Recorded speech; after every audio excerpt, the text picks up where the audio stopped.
Hey guys, this is Jaden Storm coming at you from Team Shadow Strike, and I have something that I know you all have been waiting for a long time, and that is our contest results. Before I announce the winners, a couple of things. I'm sorry that I wasn't able to announce them the day when I posted up for you guys that I would be doing them.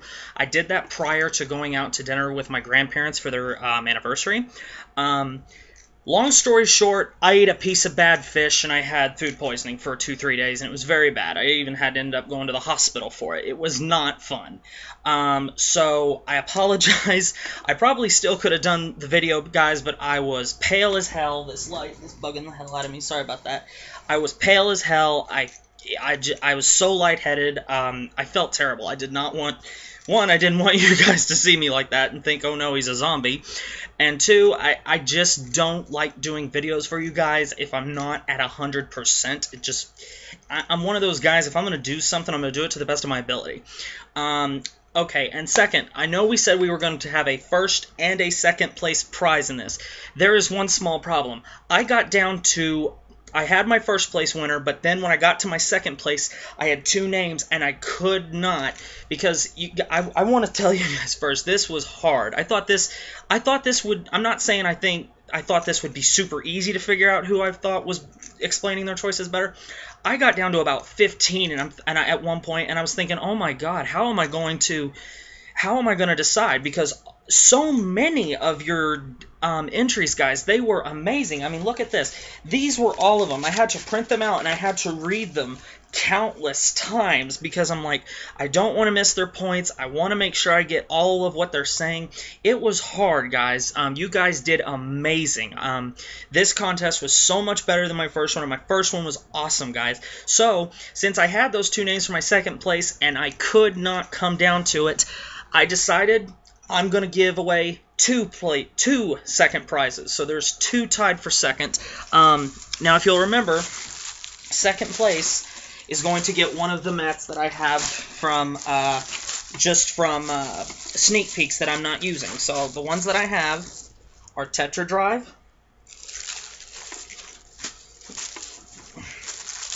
Liberator Alfred,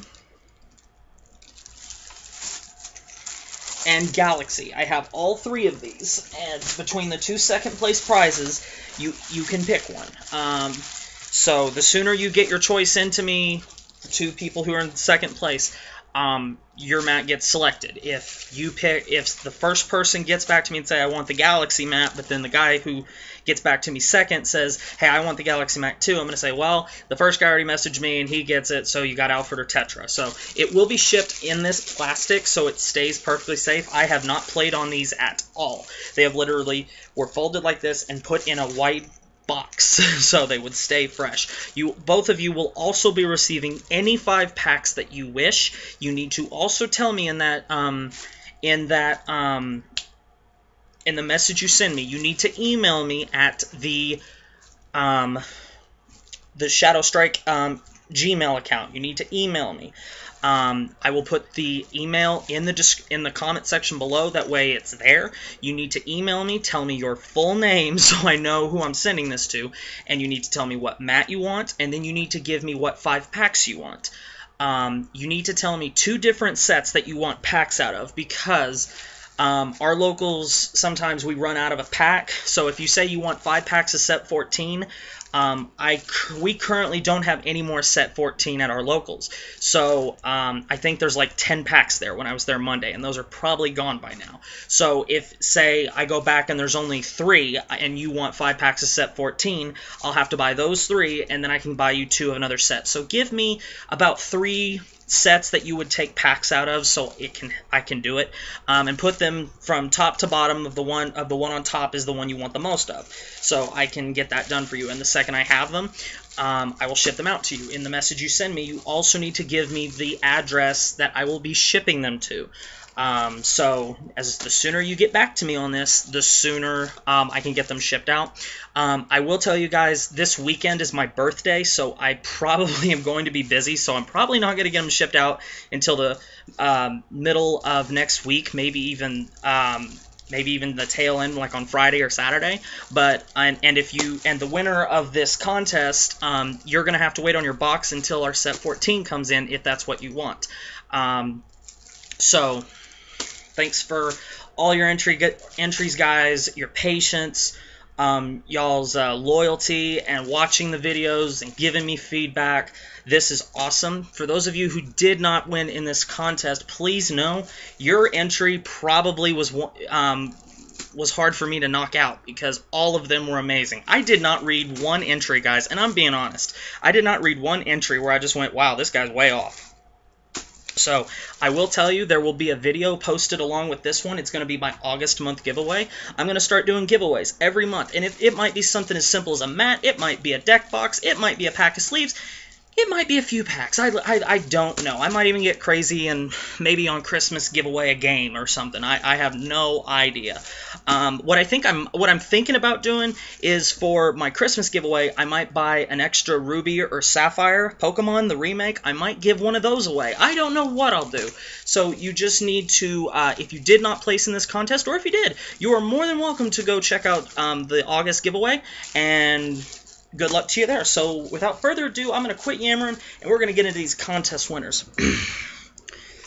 So, like I said, we had 2 second-place prize first finishes, and the first second-place prize, too, let me get to his entry, because I'm going to just kind of briefly summarize what he said. I think his is in this one. Yes. Okay. First, second place goes to Sam C. Sam C. I think his name is Samuel Chisholm, if I've seen it on YouTube before. So Sam C., you are my first second place winner. Thank you very much, Sam, for your entry. You were very well worded. I will give you that. So I'm going to tell you, now keep in mind, guys, when I did this, I was not looking for you to match my opinion. I don't want you to I didn't want you to tell me what you thought I wanted to hear. I was looking for you to tell me what your opinion was and not necessarily make me believe it, just give me a reasonable argument to agree with it. So, here we go. I'm not going to read you word for word. I'm going to summarize, because if I read this word for word, y'all would be put to sleep, because I am a very boring person to read other people's writing. His number 5 was Aquaforce. Now, this is very interesting. Let me say something about Aquaforce, guys. Aquaforce, as far as the quality of the cards, and by that I mean their effects of how good they are, they're not, I don't even think they're in the top 5, as in the best clans. I really don't. Maybe not even top 7. What makes Aquaforce so deadly, and also a lot of other clans and decks specifically, is when they're played in the hands of the right player who makes them want to work. That's when they're at their best. That's when the deck is truly a threat. And Aquaforce is one of those clans. Anybody can pick up the deck, but if you pick Aquaforce up, you have to know how to work it. I personally love Aquaforce. I've always loved water and aquatic things, and especially water dragons, so I've always loved Aquaforce, and I've put a lot of work into learning it, and I can tell just from what I can tell from just what he's wrote here, it's right, because he's basically saying it's a deadly deck. It plays very well against the new decks, that's correct. And using Tetra, it literally just puts a lot of pressure, and because of that break ride, guys. So Aquaforce is a threat. It's just, you have to know how to use it properly. It's kind of it's the same with anything. A deck can be good, but if the person doesn't know how to properly pilot it, it's not going to get you anywhere. So his number 5 was Aquaforce. A very popular choice for his 4th, and I saw this on a lot of y'all's list, number 4, it was Genesis, particularly the new Regalia Minerva deck, he says. And it says piles on pressure, gains an additional 5k, has more draw power, a restanding Vanguard. I've always said, guys, any Vanguard that carries an extra crit or can restand itself is a threat. Genesis is a very tricky clan as well. My friend Ryan, Ryan Norden, he is the only person I've ever been able to go, that guy's mastered Soul Charge decks. Guys, I'd like to think I'm good with Soul Charge decks. I'd like to think I'm, maybe 80% of what Ryan is, maybe 85, but Ryan is probably the best soul player I've ever seen. Because Minerva is very tricky. If you don't know how to know when to Soul Charge how many to soul charge, when to stop soul charging, and how to build the deck. You know, it's weird. I'm going to be building a Minerva deck too. I've had like 6 people say, Jaden, where's the Minerva deck? Guys, I only have 2 Minervas, so I'm going to get this deck built. You just got to give me time. Probably for my birthday, what I'm going to do is just buy me the Minerva crap.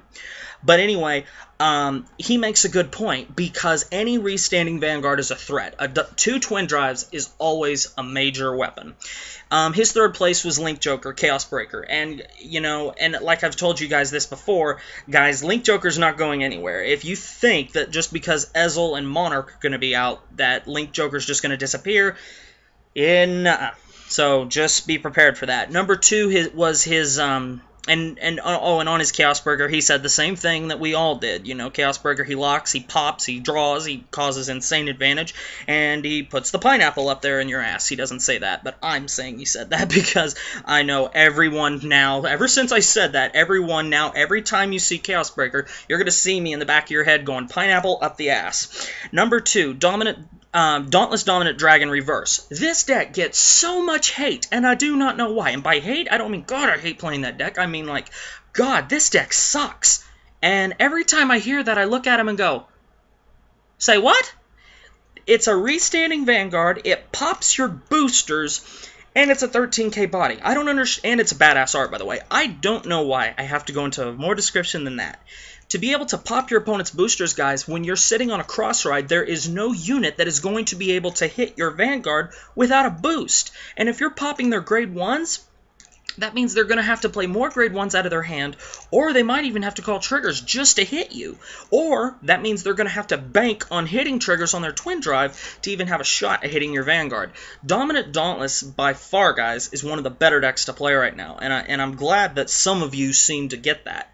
There were some people who didn't have it ranked at 2, but they still had it ranked.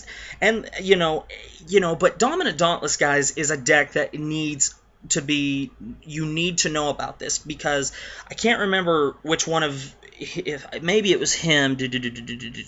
Let's see, he said, Limit Break, it's going to pop or draw, you're either going to pop something or gain power. No, it wasn't him, but I read somewhere that if you don't know how to guard against this thing, you're in trouble, because it's going to gain at least 6k, and it is very, very weird. Dominant Dauntless is a deck that is not to be taken lightly. Guys, if you are going to be going to any of the World Championship qualifiers, I am willing to bet you are going to run into this. You need to practice against this deck. If you have someone at your locals or a friend at school or wherever you hang out to play cards and that has this deck, you need to sit down and you need to practice against this, because this deck is a threat. And his number 1 was Salvation Lion, Grand Ezel, Scissors. Me, personally, I don't think Ezel is number 1.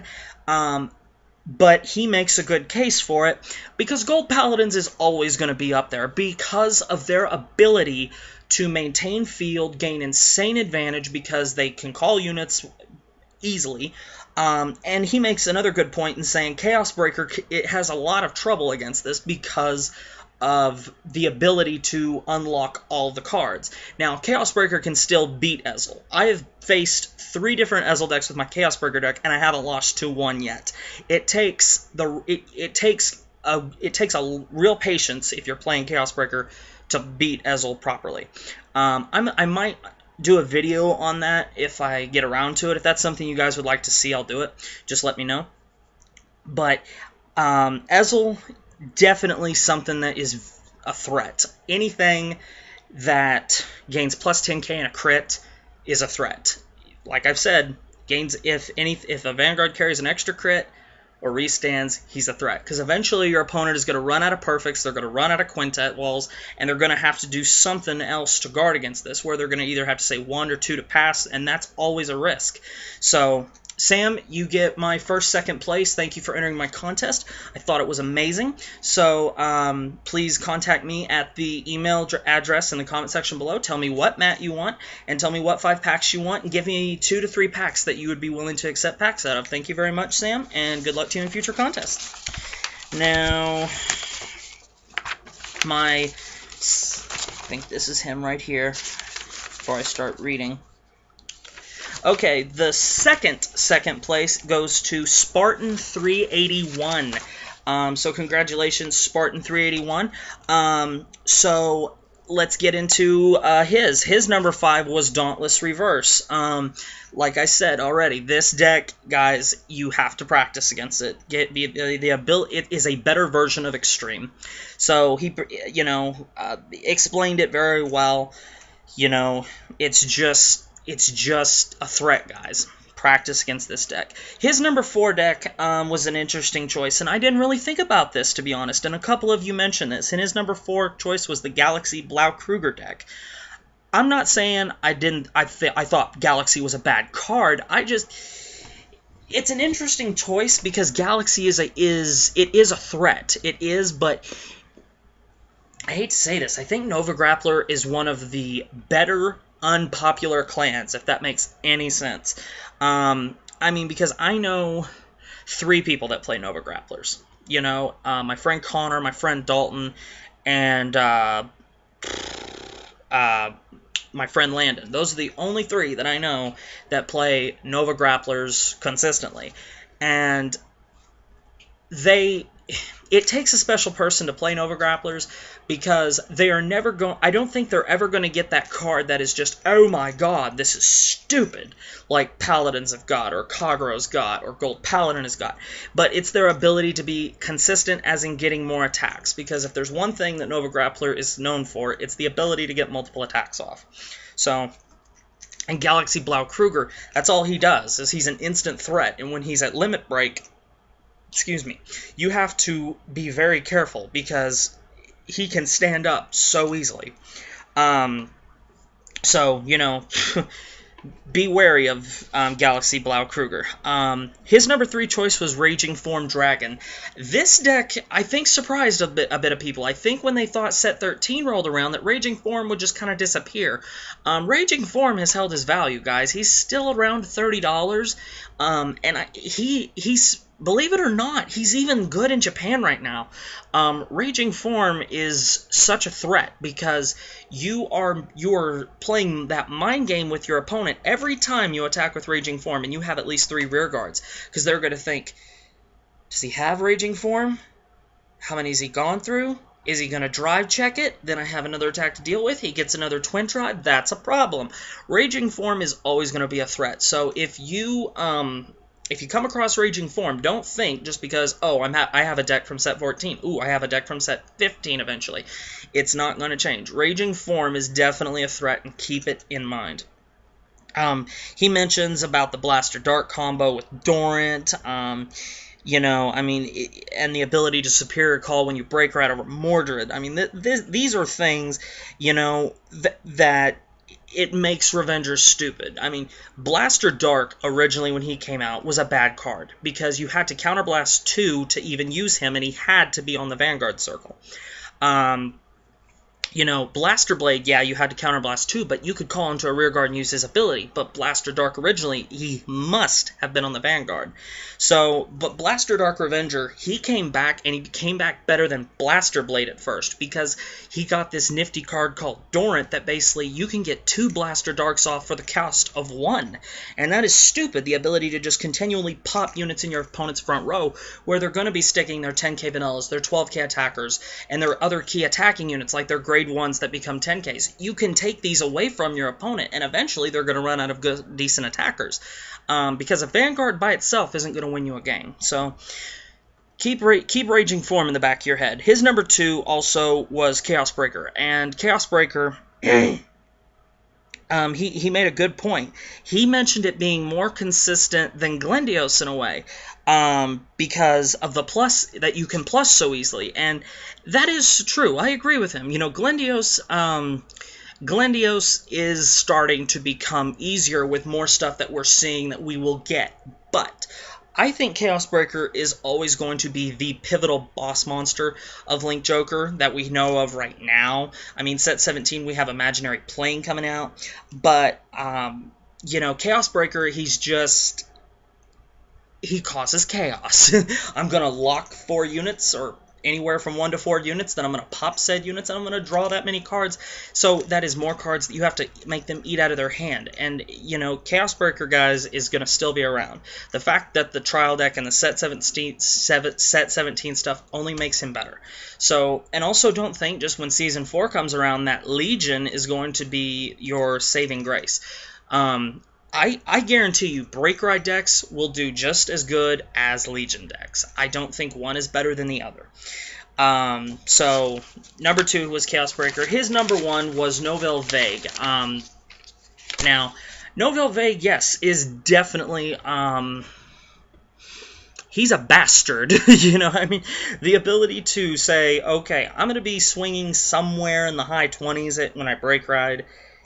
You aren't going to get to guard against me with grade 0s, even if you're at a... Okay, even if, say, I Break Ride and I'm swinging at you for 23 to your Crossroad Vanguard, that is 15k to guard for 1 to pass. That means your opponent is going to have to drop anywhere... They're going to have to drop at least 3 grade 1s or grade 2s in order to guard against this. And then, even if you get through and they hit that miracle heal, it won't matter, because that ability of Novel to take triggers and nullify them it's game changing. It's game altering, because it takes that option away from you. If you're playing against a Novel Vague deck, you need to guard early. Now, I'm not saying guard everything. You need to guard key units, and you need to learn when and when not to, because against Novel, if you take damage early, if you take all of your damage early and you don't guard against anything, you are only doing them a favor. So but also keep in mind, guys, the more damage you give them, they're going to use those damage to counterblast for things like Novel Critic, Berserk Dragon, or things like this, you know. So just keep that in mind. So that pretty much sums up what he says. He says that he believes that it will even be consistent when set 15 comes out, and I agree. And I agree with him. It is definitely still going to be a threat. It's not going anywhere. Spartan 381, congratulations, thank you very much for your entry. It was very good. I quite enjoyed reading it. For my second place winners, Sam C and Spartan 381, congratulations. Thank you for entering my contest. I hope I see you guys compete in my future contests / giveaways. So please email me at the below address, and I will get in touch with you, and we can start talking about arrangements for me to send you your prize as soon as I can buy it. Remember, guys, keep in mind this weekend is my birthday, so I will be busy. So, okay, guys, and last, the big moment, guys, the thing that everyone was competing for. First place, a box of Vanguard of their choosing, 30 packs pretty much. Now when I'm fixing to announce the winner, what you'll have to do is send me a box. You need to send me in an email to the Shadow Strike email what box you want, and then give me a second choice. If you want set 14, you might have to wait a little bit longer than the second place people, because I'm not sure when our new boxes of set 14 will be coming in.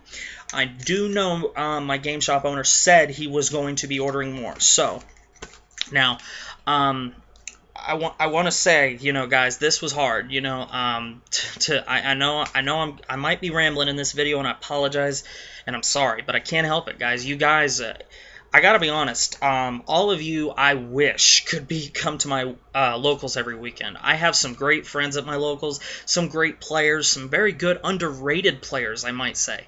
But there's a lot of you that I hope, you know, when I finally get Skype up, guys, I must be dumb because I can't figure out how to get it to work, and because it's telling me I have to pay for something, but I've heard it's free. I'm going to be hanging out with my friend of mine who knows how to work all this, and he's going to show me. So I will get that done quick, because I really want to card fight some of you people, I really want to fight some of you guys, because you can learn a lot from someone just based off how they play. So I am going to get that up as soon as possible, I promise. Okay, now here we go.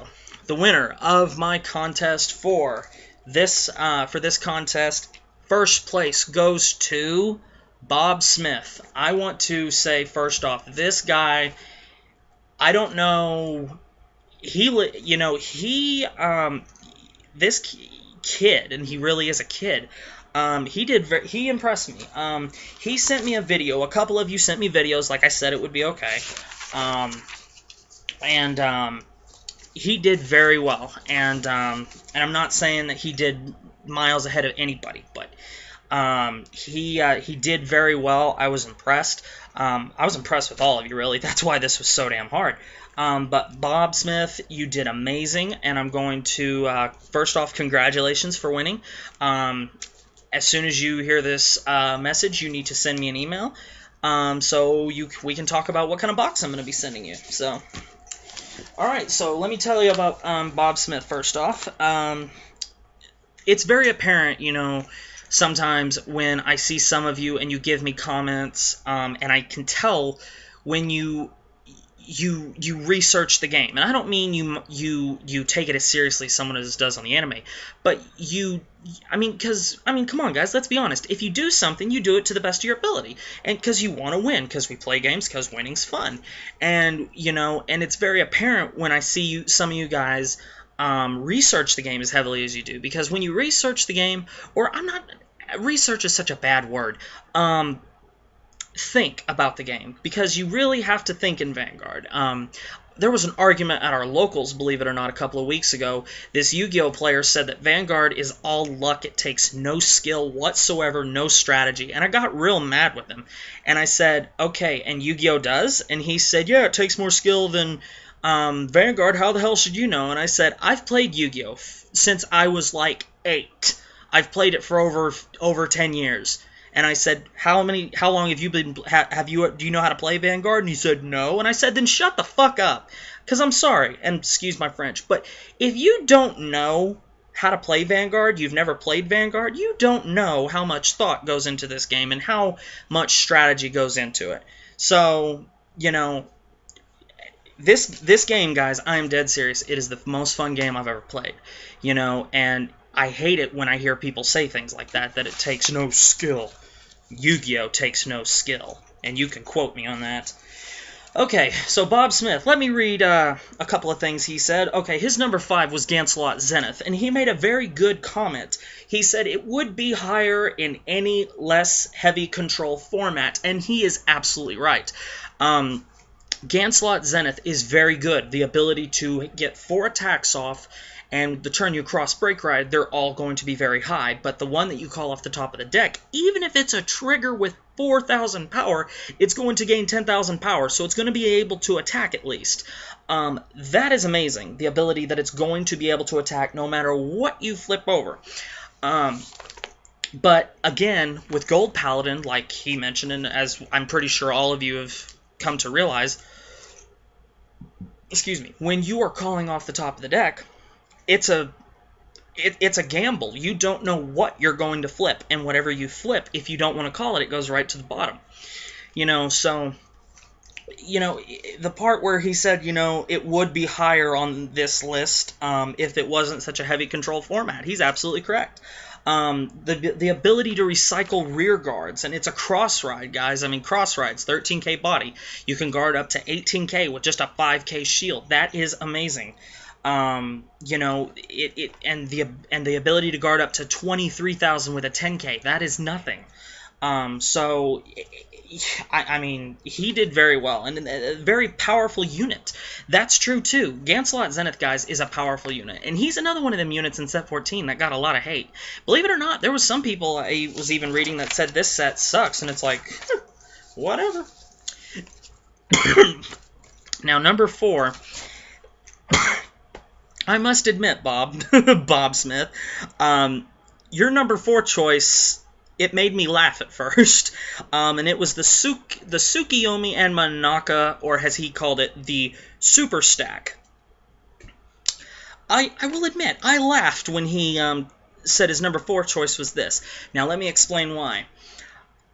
Oracle Think Tank, guys, I don't think it's ever been one of the top 5 decks since maybe the early stages when Tsukiyomi first came out, because Silent Tom was so good, and there was very limited decks that could get rid of Silent Tom and deal with the hand advantage that Tsukiyomi brought. But basically, this deck, what you did was you just used the Tsukiyomi Ride Chain, and you just started building a stack of triggers, and you just started thinning your deck to work that stack up. And then when you hit that stack, you could have anywhere from 10 to 10 plus cards, whatever it is, and they're all triggers. And when your opponent realizes he's at his stack or she's at her stack, you have to deal with this amazing just chain of triggers, and they're either going to hit you or they're going to just put them on a rear guard and then hit you. It has enough to guard consistently, because normally these decks, they're going to play a lot of draw power to thin their deck quicker to get to that stack. He made the comment in this, while he was talking about this version, not this version, or his number 4 choice, that hitting 30,000 power or even the high 20s is nothing anymore. And he's right. I've even said that before, guys.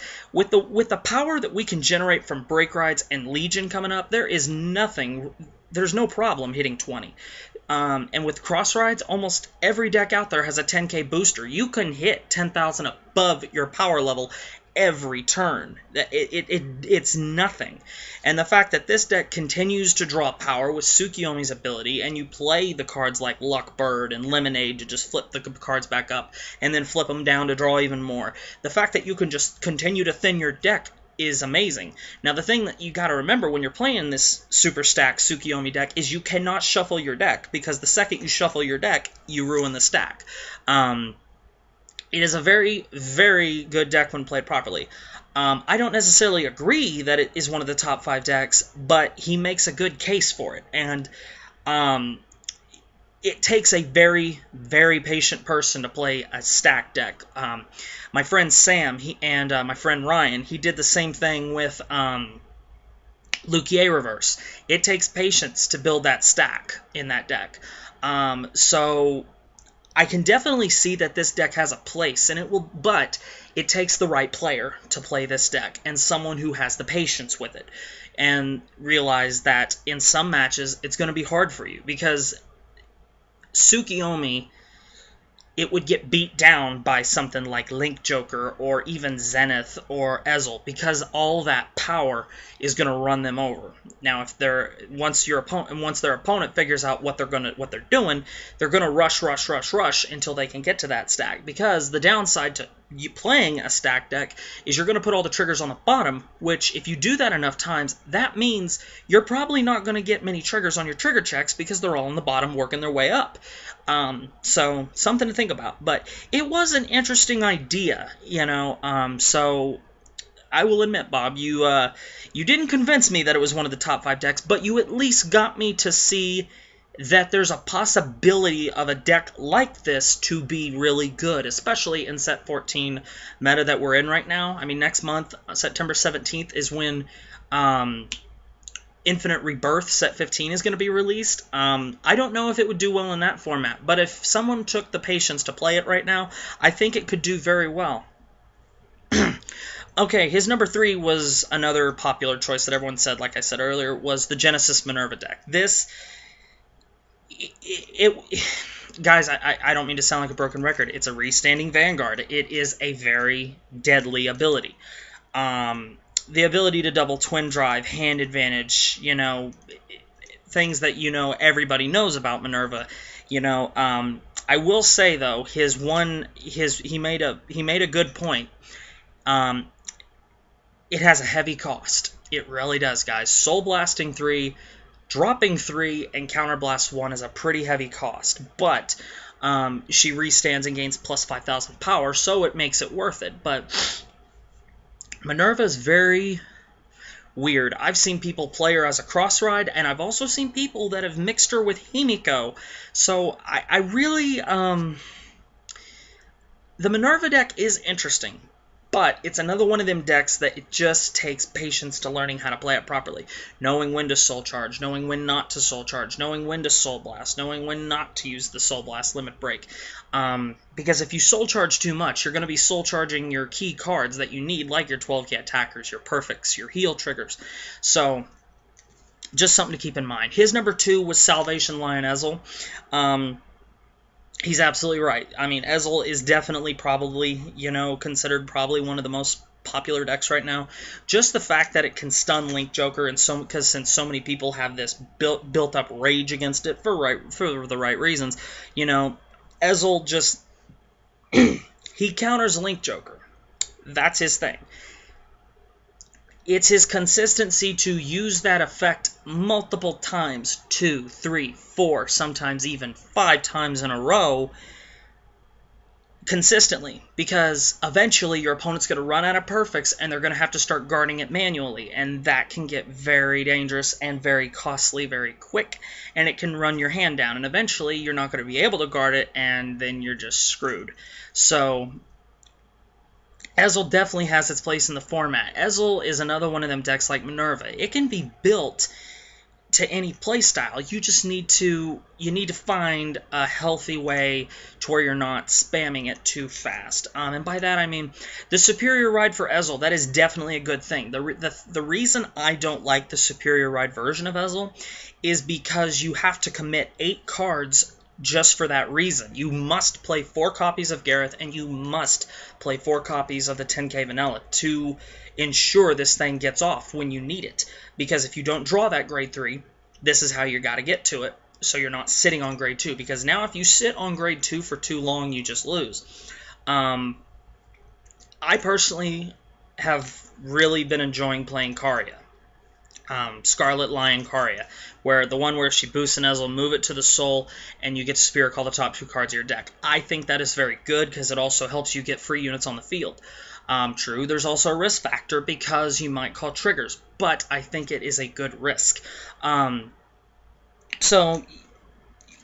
yeah, guys, just because Ezel's out, Chaos Breaker, like he even mentioned, it's going to be around for a while. So that's pretty much it. I mean, everything else is pretty staple, guys. So, I mean, a lot of you guys know Vanguard, and it's nice to see that you guys know what you're talking about. I find it great that you just know what to say. And his number 1 was a tie between the Dominant Dauntless Reverse and Chaos Breaker. Now, I personally do not think Chaos Breaker is the clear-cut winner anymore. I think there's not a wrong opinion right now of what is the number 1 deck. Because there are so many different opinions you can hear, and they're probably right. I think Vague could be a candidate. I think Chaos Breaker could be a good candidate. I think Raging Form could be a good candidate. Hell, I read one where someone put Eradicators way high up there. I thought that could be it. Or even Ezel or Gancelot. There's really not a clear-cut number 1 anymore. When we were only in the set 13 meta, I'm sorry, Chaos Breaker was the clear-cut winner. That's just how it was, because of the ability to plus as hard as he could.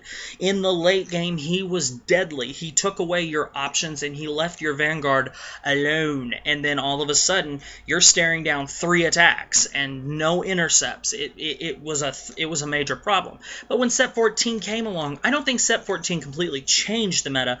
I think it just gave it a more wide open area, because here was Chaos Breaker, here's everything else. Now it's here's everything, but here's Chaos Breaker, but here's everything. It kind of widened it a little bit. There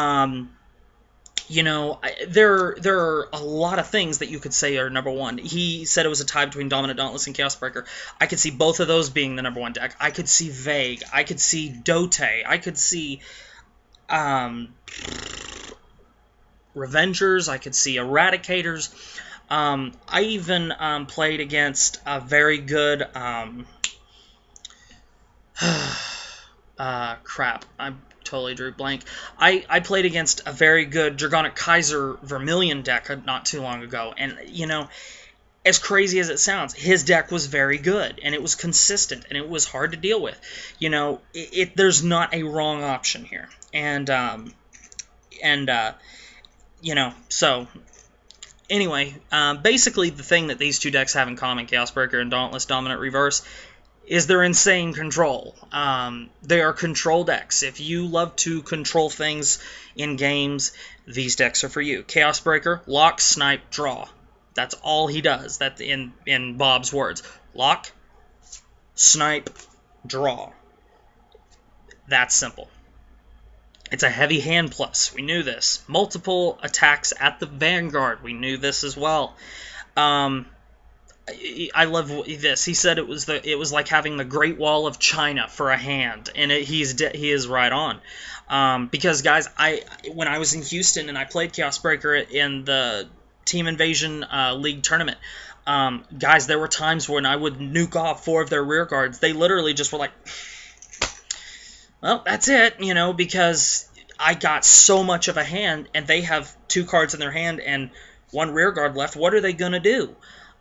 So it is definitely a problem. Dominant Dauntless, backs by a high body defense, plus 10k, sniping, a restanding Vanguard, double twin drive, you know, low cost to activate of lock 1. I mean, you know, and then he also mentions the difficulty of guarding. You know, the thing about it, he even mentioned this, and a couple of you mentioned this as well. The ability to determine which deck is better, it's the ability to home in on what your opponent is doing. Because when you're playing at a higher level, or you're playing someone who might be considered an expert or a very good player, a lot of players will tell you at high-ranked tournaments, guys, because I played a couple of people. I played one person in Houston freely, and he was playing Beast Deities, and he put his Riot Horn behind the Vanguard. I can see that maybe if you play reverse, because he'll stand up for the second attack as well, but it's a simple mistake sometimes. One mistake can just snowball. But,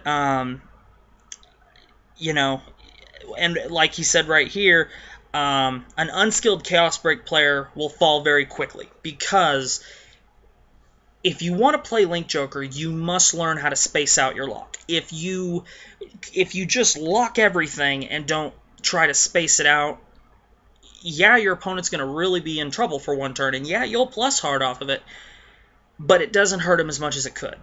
Being able to have 1 to 2 units, or anywhere from a triangle lock to go on from anywhere from 1 to 3 turns, that's deadly, because it makes it to where your opponent is just having to guard more and more and more, because all of the attention is at their Vanguard. And unskilled Dauntless players will not pay attention to what rear guard they're locking when they're paying the cost. So, just very, very, very well done. So, recap one more time. My 2 second place winners are Sam C and Spartan 381, and first place goes to Bob Smith. Congratulations to all 3 of you. So guys, thank you very, very much for participating in this contest. All of you. You all did amazing. There was not one person I did not enjoy reading your opinion. I will say there's a lot of you out there, you know, who seem to be very well-minded, because, you know, and very well-worded. It was very easy to understand this. I never found myself going, wow, I can't understand this. So please, if you did not win this contest, please don't take it too hard. And please then go check out my August giveaway. The August giveaway, guys, you're not going to have to do anything except leave it in the comments section. That is all you're going to have to do. It's going to be that simple, and I'll be giving away something for free, absolutely free. We all love free, right? So anyway, guys, thank you for watching. Congratulations to all my winners. Please email me at the email address below as soon as you can. I will have my phone on me once I get it. I will respond immediately if I am free. If I'm not, I will respond when I am. So thank you very much, guys, for your patience with me and bearing with me while I recovered from food poisoning. So thanks, guys. Thanks again. Make sure you subscribe to my channel if you already haven't, but that doesn't seem kind of pointless to say in this video since you had to be subscribed in order to compete. So anyway, guys, thank you very much for watching and being a part of my contest. It really means a lot. We will be doing more contests in the future. I have so much fun doing this for you guys, so be sure to go check out the August giveaway.